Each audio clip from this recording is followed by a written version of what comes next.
Hey YouTubers, it's Charlie. This is going to be my non-spoilery Wonder Woman review. I'll also be sure to rank this with the other DCEU movies so far. There haven't been that many, but there have been a couple. There were so many expectations going into this movie that I feel like even if it had come close, I would have been happy. Like, as long as it's an enjoyable experience, fine, good movie, great, money well spent.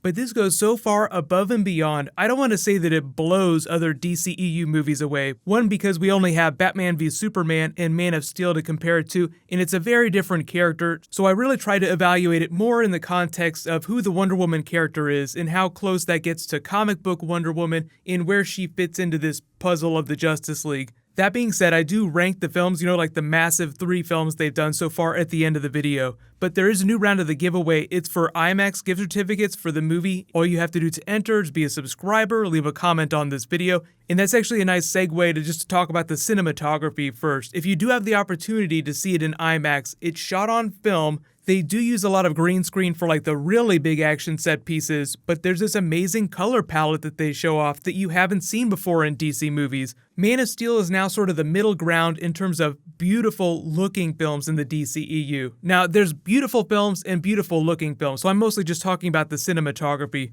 The way they shot it and sort of the ethos that they were going with looks a little bit Superman from Christopher Reeve's Superman mixed with Batman Begins. So you get a lot of the realism of Batman Begins, but you're painting with a much brighter color palette like the classic Superman films did. And the funny thing is, too, a lot of people are saying that Patty Jenkins should do the next Superman film, but they actually have already started ramping up on the next Wonder Woman film. They probably won't make any announcements about that for a while. But after you see the movie, you'll understand why they're so excited about doing another one, just because she's so unique in the DCEU, and they have so many opportunities because she's so long-lived. But overall, the narrative is pretty simple. If you've ever read the Wonder Woman origin story, then you're going to understand 99% of what's going on during the movie. It's pretty straight up. It's not meant to be overcomplicated. They do invoke a lot of the bigger ideas in the DCEU, like gods, in really interesting ways, so that's a bit of a departure from the comics, but otherwise it's pretty much a straight up telling of her origin story from the different eras in the comics. They try to mix and match things. There are a couple of the sillier things that they don't get to. I don't want to give away spoilers yet, but everybody's asking big questions about, are they going to put this in the movie? Are they going to put that thing in the movie? What about stuff from the TV show? There's a lot of winking at things like that, but you have to remember this is set during World War I, so a lot of the humor flows from Diana's interactions with the other characters, with Steve Trevor, who's just trying to teach her about modern society. She's never met a man before. She walks around everywhere with her sword and shield. She wants to be a warrior so badly. The only real point that the movie drags on a little bit is during some of the villain monologuing. There is a little bit of classic villain monologuing, like you have to have in some films like this. There's a certain amount of exposition you have to get across, why the big villain is doing the thing that they're trying to do. There's a little bit of that towards the end, but the action is so great that usually you're not paying attention to stuff like that. You're just so swept up in it. You look at shots like this, it just gets so crazy. And it was so great to see them incorporate so many of her abilities from the comics. That was a big question when Batman v Superman rolled around. You saw her take on Doomsday, and you saw that she's super fast, she's very strong, and she wields the God Killer sword, which can pierce Doomsday's skin, which means that she could also probably take on Superman, at least for a little while. But that was about all we've seen her do. There are other special powers that she has. They show the full gamut during this movie. You'll be blown away by some of them. The Lasso of Truth has been in all the trailers, so obviously that's her main weapon. They find really funny and really badass ways to use that too. Gal Gadot does this really good job of showing Diana as being this very eager, very aspirational character that's kind of like this deer caught in the headlights in the way that Clark Kent Superman is not because he was raised by humans. You rewatch those scenes during Man of Steel when Jonathan Kent is telling Clark about how he has to hide his abilities because people are afraid of you. So he grew up with a lot of that baggage, and it influences the way he interacts with other people. But Wonder Woman doesn't have any of that. She just grew up hearing these grand tales of the Amazons, the history of their people, these crazy wars, watching all these artifacts. Who gets to wield that sword? Only the most worthy. Will I be worthy someday? So there's this sense of excitement from her taking her destiny on that you didn't see in the Man of Steel film. Superman embraced his destiny, but Wonder Woman is running at it head first with her shield, just soaking all these bullets. And yes, she's powerful, but she's not as powerful as Superman. It was really exciting to see a character like her be so excited about being Wonder Woman. You know, so many superheroes are really bummed out about their powers. They feel like it's a burden. They have this duty that they have to perform.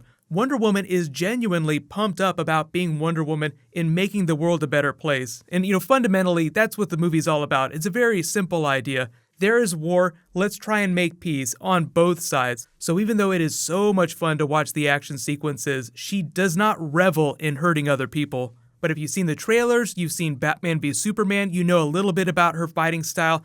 They dedicated a giant portion of the film to training montage that was a lot of fun, that will make you feel when you rewatch Batman v Superman like she was holding back against Doomsday. She didn't really get too nuts during that, she gets way nuts during Wonder Woman. So it goes way beyond the acrobatic stuff you've seen in some of the trailers. There have been a couple shots of her going off the rails, but they take her to the limit in this movie. The supporting cast was great, the Amazons are badass. You've probably seen the footage with Robin Wright Penn. Hippolyta was great. Chris Pine was a really solid pick for them too. He's the world-weary cynic that's a good counterbalance for Wonder Woman's optimism. And then Etta Candy is just so much fun. I loved her character. I can't talk too much about Ares' character without getting into spoilers, so I will do more Wonder Woman Easter egg videos later where I'll talk more about him in depth. And when I say they take her to the limit during her big fight scenes, he's a big part of that. So it paid off big time. I was very happy with the way they did Ares. There were just a couple minor complaints I had about some of the CG. Like I said, some of the big monologuing scenes drag on a little bit. But otherwise, the tone, the cinematography, the actors, the performance, and Patty Jenkins, the director, were all fantastic. Overall, I'll give the movie like an 8, 8.5 out of 10, solid B+, A-. It's a really high watermark for the DCEU, but obviously a lot of the tone, the way it looks, is very specific to Wonder Woman's character, so that doesn't mean that they're all going to start making the DC movies look like the Wonder Woman movie. It's all about making a Batman movie that feels like a Batman movie. He's not going to be walking around sunshine, rainbows, happy all the time. That's just not the way the Batman character works. But after this, I do agree that Patty Jenkins should get a swipe at the next Man of Steel movie whenever they end up making that. Now, like I've said, they have talked about doing another Wonder Woman movie that's set in the past. That could change. They haven't made any official comments about that. But once you guys do have a chance to see the movie, let me know what you think of it in the comments below. I say, ranking the movies now, I'll say Wonder Woman is my new favorite, Man of Steel second, Batman v Superman third. But that's not to say that I don't like those other movies. I just feel like Wonder Woman did a much better job with the characters than the other films did with the characters in those films. But you have to remember that there's this huge arc that's going on with Justice League, so I'll reevaluate this at the end of the year when we start talking about that movie. So plenty more Wonder Woman coming later this week. Leave all your requests for bonus videos in the comments below. While you wait for everything, you can click here for brand new Flash, and you can click here for my timeline explainer for the DCEU. Thank you so much for watching. Let's high five. I'll see you guys tonight.